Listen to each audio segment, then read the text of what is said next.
Okay, ચાલો આગળ ધ્યાન આપો.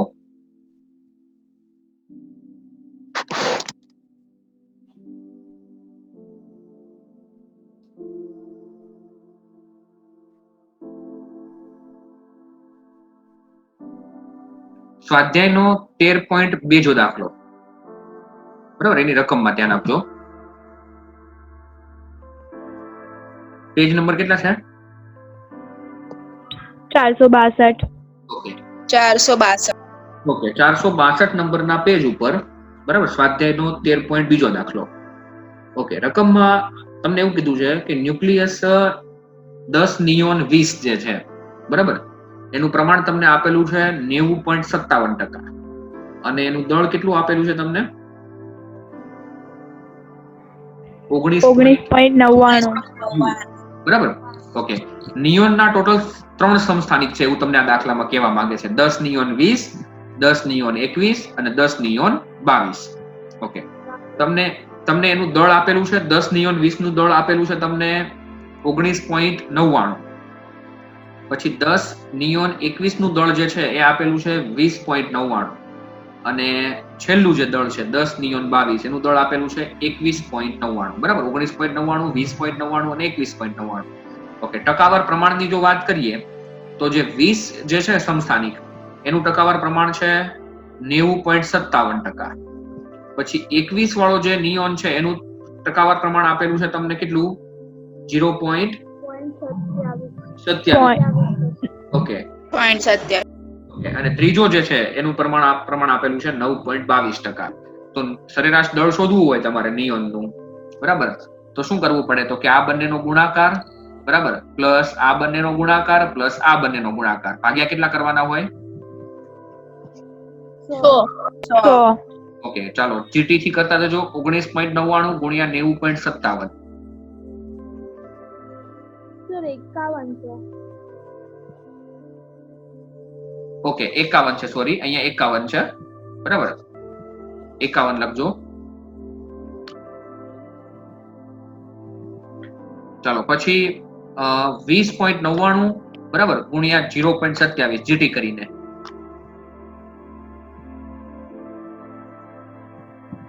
પછી બરાબર જીટી કરીને 9.22 ગુણ્યા 21.99.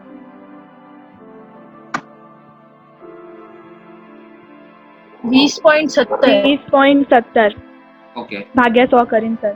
ભાગ્યા 100 કરીએ એટલે 20.17. બરાબર, તો તમારો આ ફાઇનલ આન્સર આવ્યો કે 20.17. હજુ જેને જીટી નથી ફાવતું, બરાબર, એના માટે હજી એકવાર કહી દઉં છું. તમારે શું કરવાનું છે? 19.99 ગુણ્યા 90.51, બરાબર, પછી બરાબર કરીને જીટી, 20.99 ગુણ્યા 0.27 બરાબર કરીને જીટી, 21.99 ગુણ્યા 9.22 બરાબર કરીને જીટી કરશો એટલે તમારો આન્સર જે આવશે એને ભાગ્યા 100 કરશો એટલે તમારો આન્સર આવશે 20.17. ઓકે, તો આ નિયોનનું સરેરાશ દળ તમને મળ્યું 20.17 યુ. ઓકે, હવે આગળ ધ્યાન આપજો.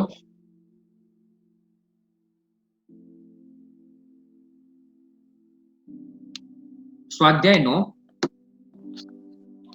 દાખલા નંબર છે ત્રીજો, બરાબર, સ્વાધ્યાય 13.3. ઓકે,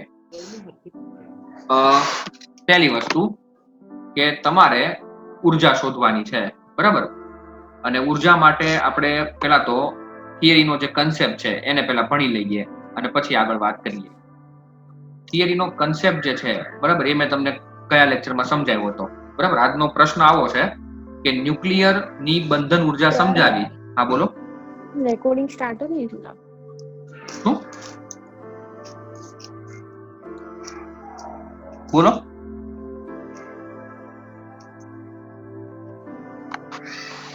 બોલો, પ્રશ્ન બોલો.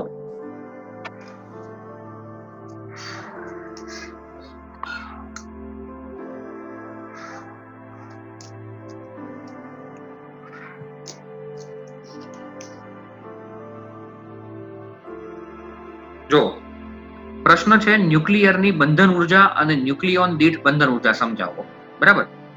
હવે કાલે મેં તમને જે સમજાવ્યું હતું, બરાબર, ગયા લેક્ચરમાં એક વાત આવી હતી કે કોઈ તત્વ હોય, બરાબર, ZXA, તો આમાં પ્રોટોનની સંખ્યા કેટલી હોય આ તત્વમાં?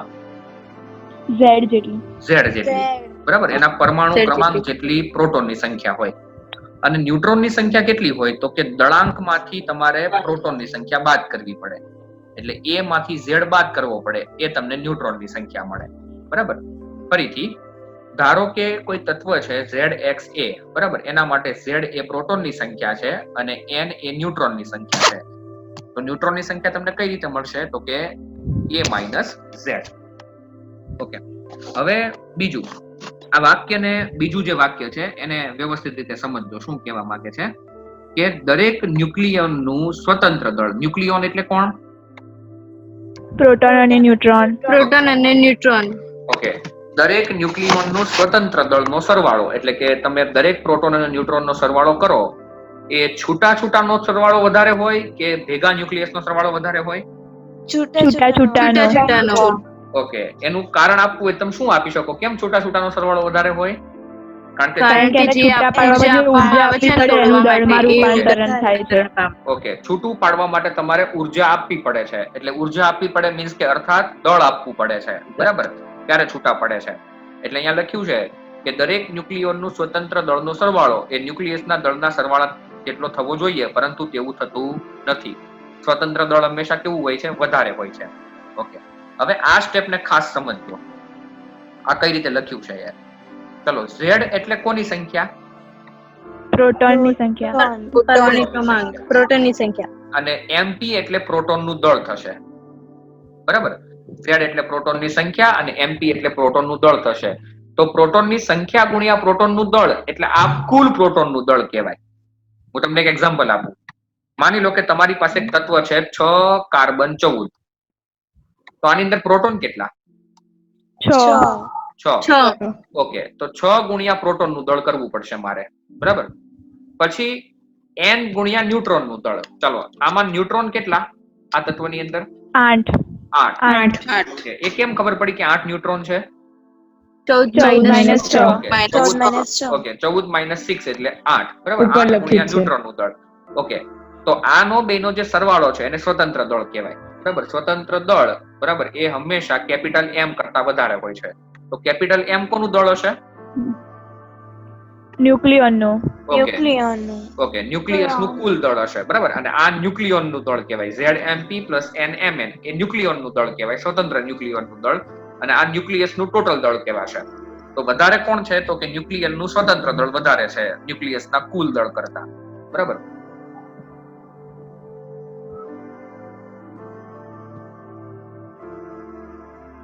હા સર, આવે છે. ઓકે, ચાલો આગળ જુઓ. હવે તમારે આ બંને મુદ્દાઓને ફરી એકવાર સમજવાના છે, બરાબર. પછી આના વિશે આપણે આગળ વાત કરીશું. પ્રશ્ન છે, બરાબર. પ્રશ્નનો મુદ્દો તમને આગળ પછી સમજાશે કે ન્યુક્લિયરની બંધન ઉર્જા અને ન્યુક્લિયોન દીઠ બંધન ઉર્જા સમજાવો. ધારો કે કોઈ તત્વ છે ZXA, બરાબર. અહીંયા Z પ્રોટોનની સંખ્યા છે અને N ન્યુટ્રોનની સંખ્યા છે, બરાબર. દરેક ન્યુક્લિયોનનું સ્વતંત્ર દળનો સરવાળો એ ન્યુક્લિયસના કુલ દળ જેટલો થવો જોઈએ, પરંતુ એવું થતું નથી. હંમેશા સ્વતંત્ર દળ વધારે હોય છે. સ્વતંત્ર દળ એટલે કે પ્રોટોનની સંખ્યા ગુણ્યા પ્રોટોનનું દળ પ્લસ ન્યુટ્રોનની સંખ્યા ગુણ્યા ન્યુટ્રોનનું દળ હંમેશા વધારે હોય છે. કોના કરતા તો કે કેપિટલ M કરતા. ઓકે, મારે દળ ક્ષતિ ગણવી છે તો કયા દળમાંથી કયું દળ બાદ કરવું પડશે મારે? ZMP + NM. સ્વતંત્ર દળમાંથી આખું દળ.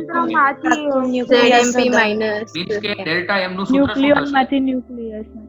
તમારે ડેલ્ટા M નું સૂત્ર આવું લખવું પડશે: ZMP + NMN - કેપિટલ M, બરાબર. આ તમારી દળ ક્ષતિનું સૂત્ર થશે. ઓકે, તો દળ ક્ષતિનું સૂત્ર અહીંયા લખેલું છે, એ જુઓ એકવાર કે દળ ક્ષતિ ડેલ્ટા M બરાબર થશે ZMP + NMN - કેપિટલ M. હવે તમારે આને ઉર્જામાં ફેરવવું હોય આ દળને, બરાબર. તો આઈન્સ્ટાઈનનો સિદ્ધાંત શું હતો? તો E બરાબર mc². તો અહીંયા EB બરાબર કીધું ડેલ્ટા mc². અહીંયા B નો મતલબ થાય છે binding energy. B for binding energy. Binding એનર્જીને ગુજરાતીમાં કહેવાય બંધન ઉર્જા, બરાબર. બંધન ઉર્જા એટલે શું આમ ટેકનિકલી જોવા જઈએ તો કે પેલા ન્યુક્લિયસની અંદર હમણાં જે આપણે કાર્બનનું ઉદાહરણ લીધું 6 કાર્બન 14, બરાબર. તો 6 કાર્બન 14 ની અંદર 6 પ્રોટોન અને 8 ન્યુટ્રોન ને ભેગા રાખવા માટે જે ઉર્જા જરૂરી છે, બરાબર, એ ઉર્જાને બંધન ઉર્જા કહેવાય. અને જો તમારે ફરી જો જશે તો બદલાઈ લાવશે.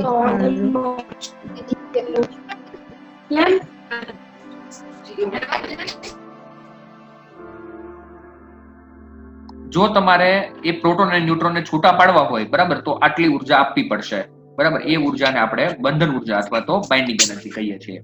ઓકે, હવે એક બીજો પ્રશ્ન. હમણાં જે ઉદાહરણ હતું એ ઉદાહરણ ફરીથી લઉં છું.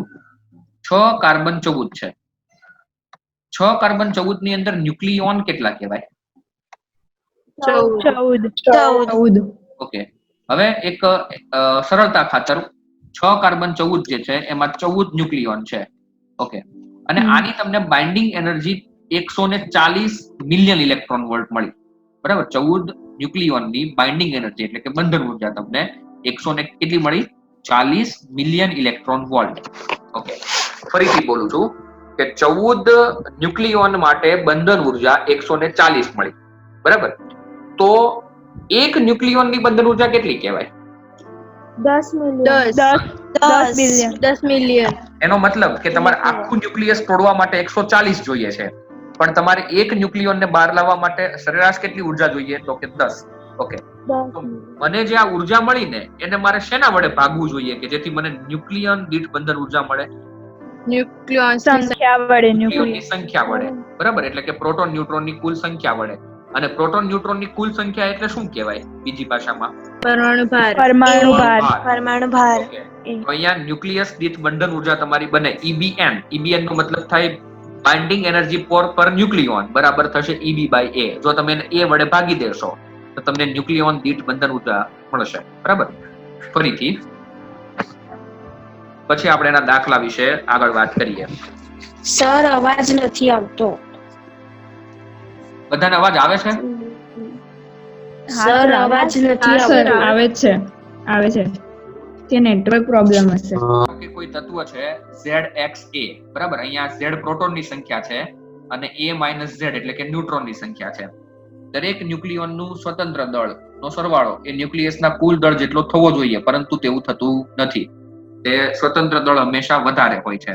Okay, ZMP + NMN is always greater than capital M. Okay, દળ ક્ષતિ કોને કહેવાશે? તો કે મોટા દળમાંથી નાનું દળ બાદ કરીએ એટલે ZMP + NMN - capital M. Okay, આગળ ધ્યાન આપો. હવે બંધન ઉર્જા, બરાબર, EB બરાબર થશે ડેલ્ટા MC², બરાબર. એટલે ન્યુક્લિયોન દીઠ બંધન ઉર્જા બરાબર થશે એને ન્યુક્લિયોનની સંખ્યા વડે તમારે ભાગવું પડશે. ઓકે, હવે ચોપડીના પેજ નંબર 462 જુઓ. જોયું બધાએ? ઓકે, ચાલો. ત્યાં તમને કેટલીક કિંમતો આપી છે ઉપર. ફર્સ્ટ જોયું બધાએ? ઓકે, સૌપ્રથમ કિંમત આપેલી છે ઇલેક્ટ્રોનનો વીજભાર. જોયું ને બધાએ? જે વસ્તુ આપણે જાણીએ છીએ ને, હા, જે વસ્તુ આપણને ખબર છે ને એમાં બહુ ટાઈમ નહીં બગાડીએ, બરાબર. જે આપણને નથી ખબર, બરાબર, એના વિશે વાત કરશું. ચાલો, ઇલેક્ટ્રોનનો વીજભાર આપણને બધાને ખબર છે. પછી 1/4πε0 આને કોની કિંમત કહેવાય?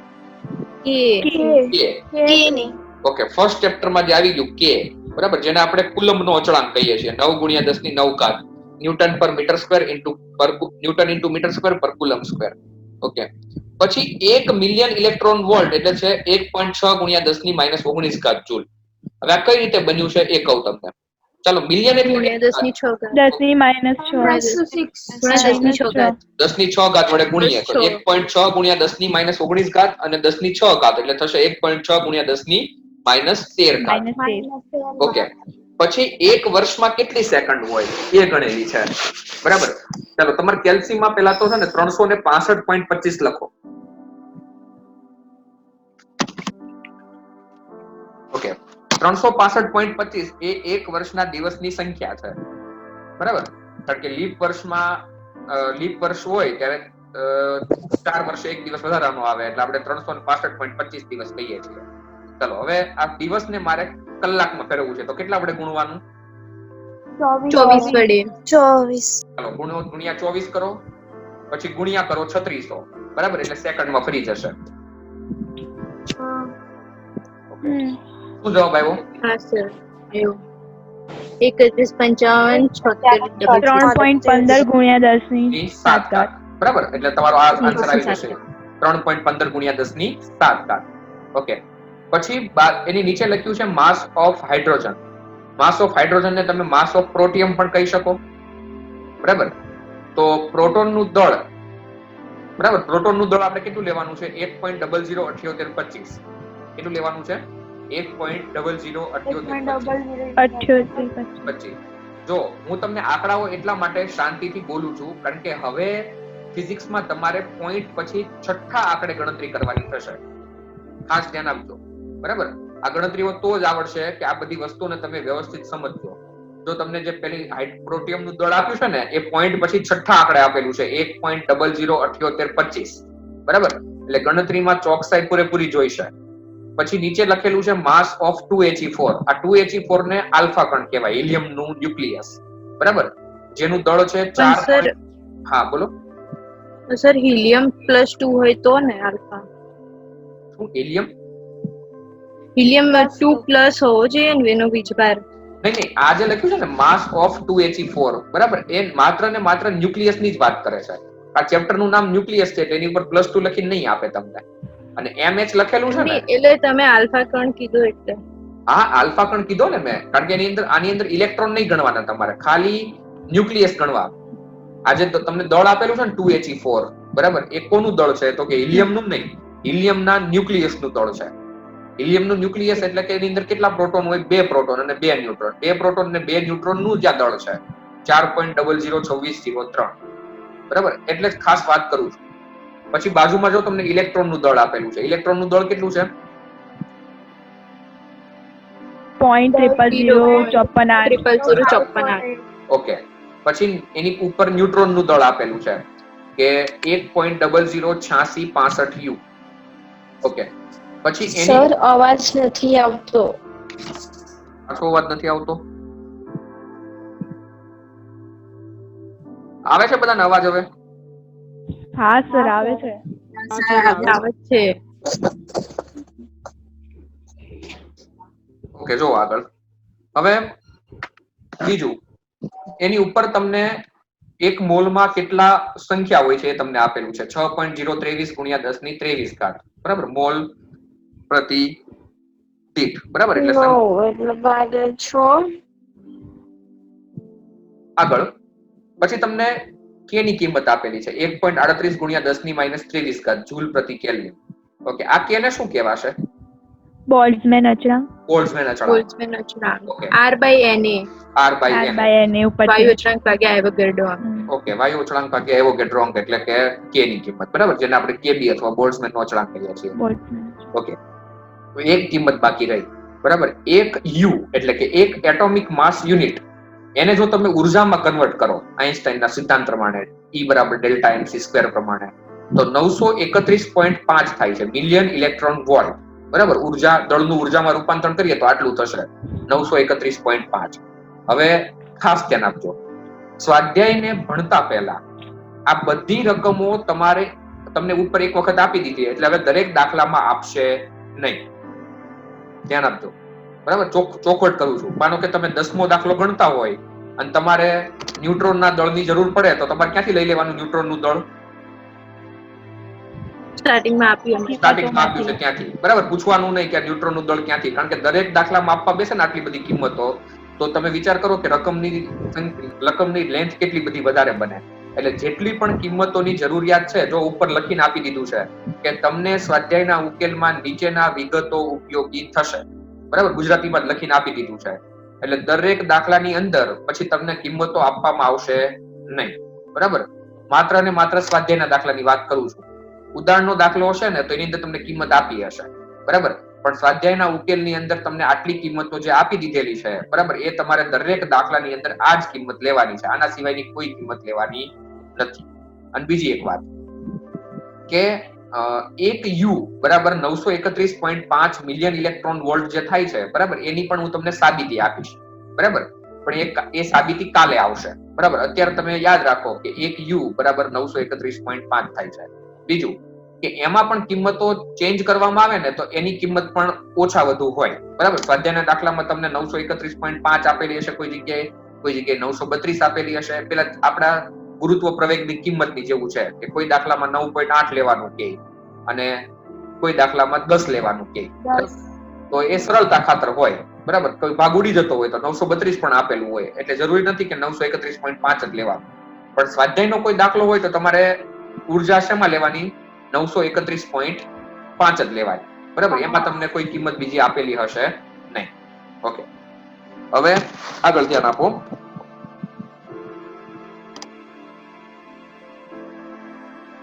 ચાલો, સ્વાધ્યાયનો 13.3 દાખલો જુઓ. જોયું બધાએ? હા સર. ઓકે, સ્વાધ્યાય નો 13.3 પેલા રકમમાં ધ્યાન આપો. નાઇટ્રોજન ન્યુક્લિયસ છે 7, નાઇટ્રોજન 14. ઓકે, તો એની બંધન ઉર્જા મિલિયન ઇલેક્ટ્રોન વોલ્ટમાં ગણો. બરાબર, તમારે મિલિયન ઇલેક્ટ્રોન વોલ્ટમાં ઉર્જા ગણવાની છે.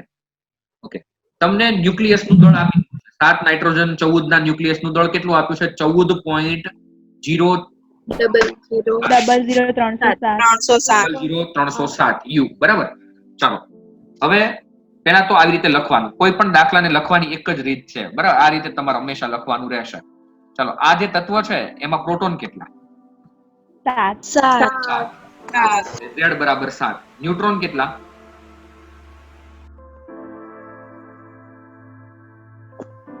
ન્યુટ્રોન કેટલા? 7 આવશે. 7. 7. 14 માંથી 7 જાય એટલે 7. ઓકે, હવે સ્વતંત્ર દળ વધારે હોય કે ન્યુક્લિયસનું કુલ દળ વધારે હોય? સ્વતંત્ર દળ વધારે હોય. તો સ્વતંત્ર દળ બરાબર એટલે 7 ગુણ્યા પ્રોટોનનું દળ અને 7 ગુણ્યા ન્યુટ્રોનનું દળ. આ કયું સ્ટેપ છે? ZMP plus MNN. બરાબર, આપણે લખતા હતા ને આગળ ZMP પ્લસ MNN. બરાબર, ઓકે, તો આ 7 પ્રોટોનનું દળ અને આ 7 ન્યુટ્રોનનું દળ. ચલો, 7 પ્રોટોનનું દળનો જો તમને ઉપર કિંમત આપી છે માસ ઓફ હાઇડ્રોજન 1.00.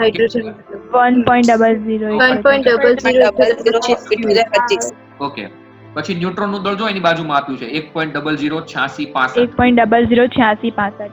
ઓકે, હવે તમારે આની ગણતરી કઈ રીતે કરવાની છે જોઈ લો. કેલ્સીમાં 7 ગુણ્યા 1.007825 કરો, પછી બરાબર કરીને જીટી કરો. 7 ગુણ્યા 1.007825 બરાબર જીટી, પછી 7 ગુણ્યા 1.008665 પછી જીટી 14.1154. ઓકે, બરાબર. જો તમારો આન્સર આવી જવો જોઈએ 14.1154. બરાબર, જીટી નો ઉપયોગ ખાસ શીખી જજો, નહીતર આ ચેપ્ટરમાં તમારે બહુ બધી લાંબી ગણતરીઓ કરવી પડશે. બરાબર, 14.1154. ઓકે, હવે તમને ન્યુક્લિયસ નું દળ કેટલું આપેલું છે? તો કે 14.00307. ચાલો, કયું દળ વધારે કહેવાય? સ્વતંત્ર કે ભેગાનું? સ્વતંત્ર. ઓકે, સ્વતંત્ર દળ વધારે છે એટલે આપણે દળ ક્ષતિ માટે સૂત્ર લખ્યું કે દળ ક્ષતિ ડેલ્ટા M બરાબર ZMP plus NMN minus capital M. 14.11453 minus 14.00307. હાલો, કેટલો આન્સર આવે? 11.236. Okay, 0.11236 you. ઓકે, ચાલો હવે આપણી પાસે હમણાં જે કિંમત હતી એ કે 1 યુ દળ હોય તો એની ઉર્જા કેટલી બને? તો કે 931.5. બરાબર, તો આપણી પાસે આટલી દળ ક્ષતિ છે 0.11326.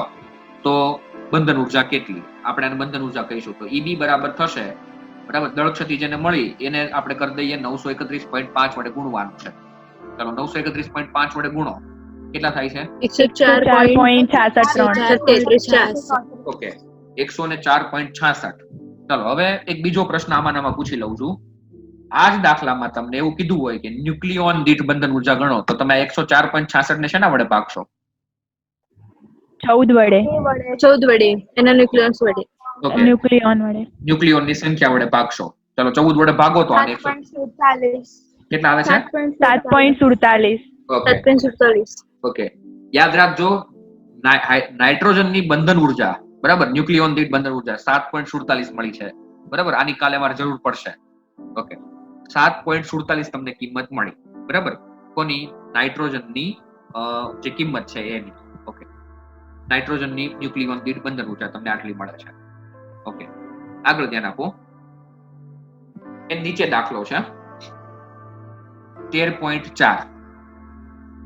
ઓકે, હવે પહેલા તો હું તમને તમારી પાસે નોટ અને પેન હોવી જોઈએ, બરાબર, કારણ કે હું તમને દાખલો થોડા સ્ટેપ પછી જાતે ગણવા આપીશ. ચલો, 26 Fe56 છે. 26 Fe56 માં પ્રોટોનની સંખ્યા કેટલી? 26 26. પ્રોટોન. Okay, પ્રોટોનની સંખ્યા 26 અને ન્યુટ્રોનની સંખ્યા 56 - 26 એટલે કેટલા થશે? 30. ઓકે, પેલા સ્વતંત્ર દળ ગણીએ કે 26 ગુણ્યા પ્રોટોનનું દળ અને 30 ગુણ્યા ન્યુટ્રોનનું દળ. બરાબર, એટલે 26 ગુણ્યા 1.007825 અને 30 ગુણ્યા 1.008665. ચાલો, આ બંનેનો ગુણાકાર કરીને સરવાળો કરો તો કેટલું આવે છે? 56.4634. એ કરી જોવો હજી એકવાર. 56.4634. Okay, 56.4634 you. બરાબર, આ તમને સ્વતંત્ર સર દળ. અવાજ નથી આવતો.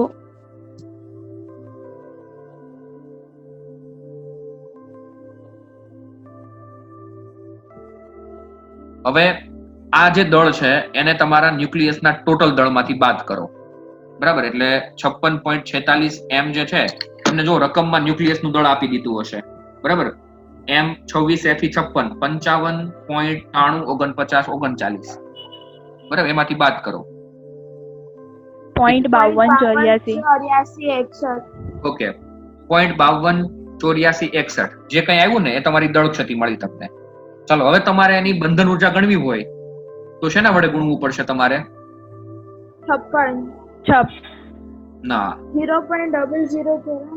931.5 વડે. 931.5.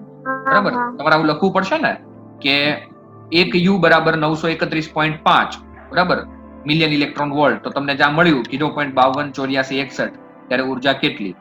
એટલે થશે કેટલો જવાબ આવે? 492.2614. ઓકે, 492.26 સમથિંગ જવાબ આવે છે. 492.26. ઓકે, ચાલો, આની ન્યુક્લિયોન દીઠ બંધન ઉર્જા ગણો તો કેટલી આવે છે? કેટલા વડે ભાગશો આને? 56 વડે. 56 વડે. 8.89. 8 પોઈન્ટ કેટલું આવે છે? 29. ઓકે, 79. 79. ચાલો, હવે યાદ રાખજો, એ કિંમત યાદ રાખજો. ચાલો, હવે એક આ જ દાખલામાં બીજું એક તત્વ આપ્યું છે 83 બિસ્મથ 209. ચાલો, આ તત્વ માટે Z કેટલો? 83. ઓકે, અને ન્યુટ્રોન 209 માંથી 83 જાય એટલો કેટલો? 126. ઓકે, 83 ગુણ્યા 1.007825 અને 126 ગુણ્યા 1.008665. બરાબર, આનું જીટી કરીને જવાબ લાવો.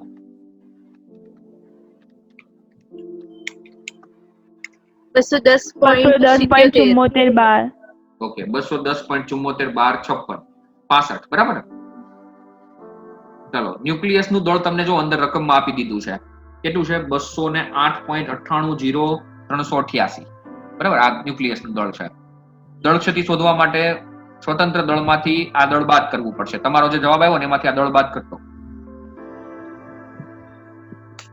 1.7608.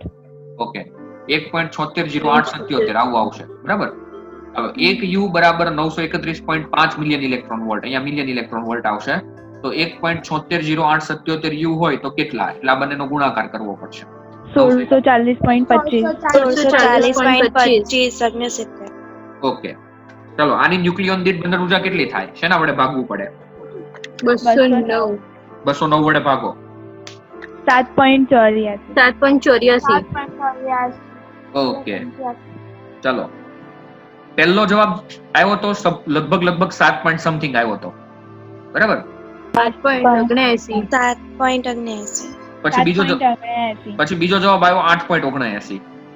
પછી ત્રીજો જવાબ કેટલો આવ્યો? આ જે છેલ્લો આવ્યો એ 7.84. ઓકે, લગભગ જવાબ શેની આજુબાજુ આવે છે?